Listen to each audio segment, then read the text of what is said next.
चांदेल वाठारांत बायत पडिल्ल्या गव्याच्या पाडकाक पेडणेच्या रान अधिकाऱ्यान जीवदान दिलें। रातच्या वेळार गवे शेतांत धुमाकूळ करून पिकावळ उध्वस्त करून उडयतात अशें थळावे सांगतात। तशेंच रातच्या वेळार चांदेल वाठारांत शेतांत गव्याचे कळप घुसलें आनी फोगोट्यांचो आवाज आयकून धांवन वतना गव्याचे पाडूक शेतांत आशिल्ल्या बांयत पडले।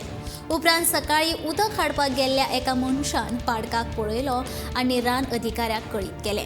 उपरांत रान अधिकाऱ्यान घटनाथळार येवन गव्याच्या पाडकाक बांयतल्यान सुरक्षीत भायर काडून रानांत व्हरून सोडलें।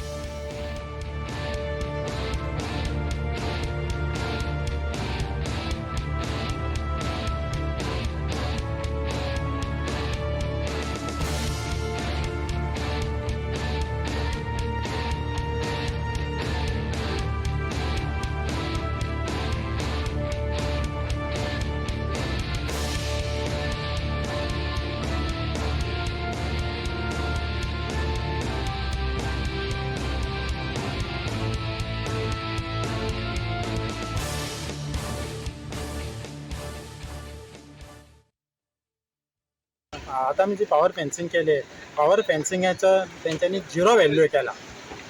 जवळ 4.5 फुटा वयल्यान ते जंप मारून भितर शेतात वयता। कोणी डिस्टर्ब करूंक ना जाल्यार ते तशाक तशे भायर सरता आनी वयता। कोणी डिस्टर्ब केलो तरूच ते फसता। तो माझा नेबर वचून ते बायच्यान उदक काडून घेऊन येता आणि त्याच्या उपरांत खंय तरी भायर गेलो। त्याच्यापर्यंत आपल्या मिसेस घेऊन डॉक्टराकडे तेन्ना तो उदक परत काडपाक गेलो तेन्ना तेणी भितर वासरूं पळयलें। आतां फॉरेस्ट देडाक सुमार फॉरेस्ट रोकडे पावले 3 वचून देडाक सुमार म्हाका कॉल येयल्लो। कॉल येतकूच जायन सोमतच आमचो रेस्क्यूअर विराज परवार हांव ताका कॉन्टॅक्ट केलो आनी बुधाजी हसापूरकर एक रेस्क्यूअर आसा ताका कॉन्टॅक्ट केलो। सो ते हांगासर पावले सोमतेच आनी मागीर एक ना म्हटल्यार एक अर्द्या वरान सुमार हांव पावलो हांगासर आनी मागीर आमी आमचें जें रेस्क्यू ऑपरेशन आसलें तें स्टार्ट केलें आनी मागीर तुमी पावले तुमकां खबर आसा कशा पद्दतीन आमी ते सर्तीचे प्रयत्न करून ताका वयर काडलो आनी आतां ताका आमी नॅचरल फॉरेस्टान सोडलेलो आसा। तो आतां आपल्या फॅमिली बरोबर कशें तरी तांकां खबर आसा ते स्मेलाचेर म्हणल्यार आपलें जें कशें हें आसा पळय हॅबिटेट आसा पळय तितून ते एका म्हाका सोदीत ते वयता कळ्ळें तुका।